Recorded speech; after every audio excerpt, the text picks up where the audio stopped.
کہ میں نا منع کی بات نہیں میں کر رہی، بات یہ ہے کہ نبی کریم صلی اللہ علیہ وسلم کی زندگی میں 11 بار معراج آئی، اور آپ صلی اللہ علیہ وسلم نے ایک بار بھی اس معراج کی رات میں جا کے عبادت اور ایک بھی روزہ معراج کے حوالے سے رکھا ہو ثابت کروا دے۔ دلیل ہی نہیں ہے، حدیث ہی نہیں ہے۔ حدیث تب ہوتی، سنت پہ عمل کرنا تب ہوتا جب نبی کریم صلی اللہ علیہ وسلم نے یہ کام کیا ہوتا، صحابہ کرام نے اس پہ عمل کیا ہوتا، نبی کریم صلی اللہ علیہ وسلم کو فالو کیا ہوتا۔ اس کے بارے میں کوئی ضعیف حدیث بھی دکھا دے، کوئی ایک حدیث دکھا دے جہاں پہ لکھا ہو کہ جی نبی کریم صلی اللہ علیہ وسلم نے معراج کی رات جا کے خاص عبادت کی اور خاص روزے رکھے اور خاص گناہ بخشوائے۔ لیکن لوگوں کا نظریہ اس قدر ہی پختہ ہو چکا ہے، جی معراج کی رات میرا جاگیں، روزہ رکھیں، نوافل ادا کریں، جتنے مرضی اللہ کو منائیں، استغفر اللہ، اللہ اکبر کبیرہ۔ یہی تو ہمارے جو اعمال ہیں وہ وبال بن جائیں گے۔ وبال کس طرح بنیں گے؟ ایسے کام جو نبی کریم صلی اللہ علیہ وسلم نے کیے نہ ہو اور ہم ثواب کی نیت سے وہ کرتے آ رہے ہوں۔ دیکھیں اگر یہ اتنا ہی نیک اور پسندیدہ عمل ہوتا تو ہمارے نبی کریم صلی اللہ علیہ وسلم نے یہ ضرور کیا ہوتا۔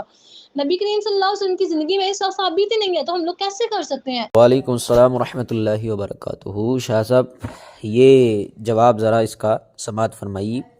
یہ جو آپ نے باجی کا، یہ ایک محترمہ کا مجھے فائز کیا نا، اس میں بہت زور انہوں نے لگایا کہ 27 رجب کو جو ہے لوگ جو عبادت کرتے ہیں تو اس عبادت سے لوگوں کو روکا جائے، بہت زور لگانے کی کوشش کی ہے، اور کوئی ایک حدیث بھی اس پر انہوں نے بیان نہیں کی، یا ایک حدیث بھی ایسی نہیں ہے، ایک روایت بھی ایسی نہیں ہے کہ جس میں رسول اللہ پاک علیہ السلام نے رجب کو خاص عبادت کرنے کا کوئی کہا ہو، کوئی ایک حدیث بھی نہیں ہے، اور اس پر انہوں نے بہت زور لگایا۔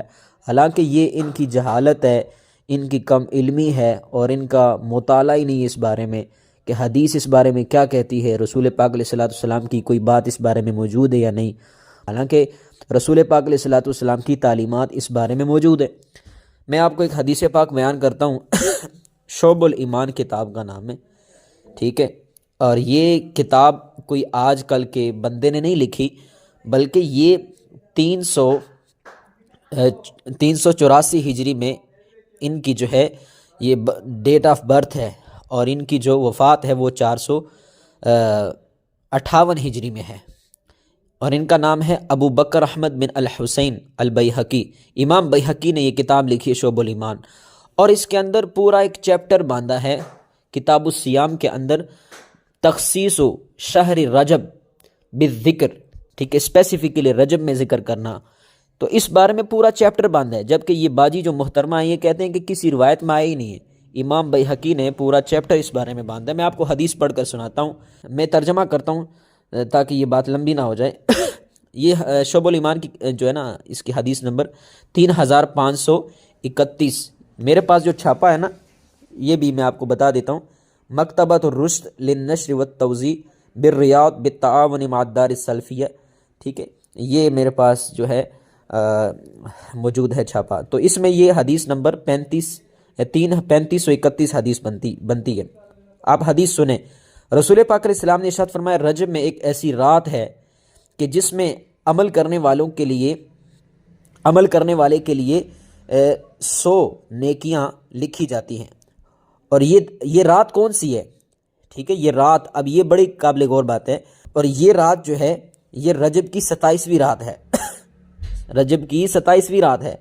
جو اس رات کے اندر 12 رکعت نفل پڑھے گا اور ہر رکعت میں سورہ فاتحہ پڑھے گا اور قرآن کی کوئی سورت ملائے گا، ٹھیک ہے، اور ہر 2 رکعتوں میں قاعدہ کرے گا، یہ تشہد پڑھے گا، تو وہ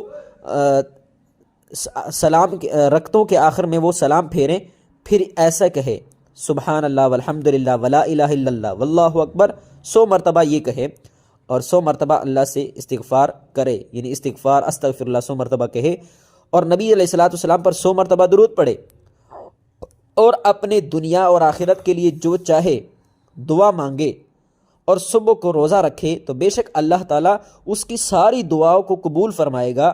ہاں یہ کہ کوئی گناہ والی وہ دعا مانگے کہ میں فلاں گناہ کا کام کروں گا، تو اللہ تعالیٰ اس کی وہ دعا قبول نہیں فرمائے گا، باقی جو چاہے وہ مانگ لے تو اس کی دعا قبول فرمائے گا۔ یہ حدیث ہے، ٹھیک ہو گیا۔ تو یہ روایت میں نے آپ کے سامنے رکھ دی۔ اب دیکھیں یہ کتنا زور انہوں نے لگا، لیکن یہاں پر ایک بات میں واضح کر دوں، یہ جو حدیث ہے یہ صحیح حدیث نہیں ہے۔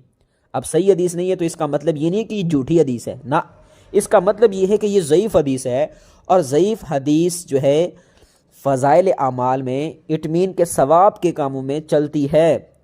اس پر سارے محدثین ایگری کرتے ہیں، امام بخاری کے استاد بھی اس پر ایگری کرتے ہیں، امام مسلم کے شاگرد امام مسلم خود اس پر ایگری کرتے ہیں کہ ضعیف حدیث جو ہے وہ ثواب کے کاموں میں چلتی ہے، اور اس پر علماء کا اتفاق ہے، اجماع ہے۔ تو لہٰذا اس طرح کے معاملات میں ہمیں روکنا نہیں چاہیے۔ کوئی بھی اللہ کا نام کسی طرح سے بھی لے رہا ہے، اس میں وہ کون سا اس کو دین کا حصہ سمجھ رہا ہے، بس اللہ کا نام تو لے رہے، تو لہٰذا اس کو اللہ کا نام لینے دیں۔ تو اس طرح کی باتیں نہ پھیلائی جائیں، اس کو روکا جائے۔ السلام علیکم ورحمۃ اللہ۔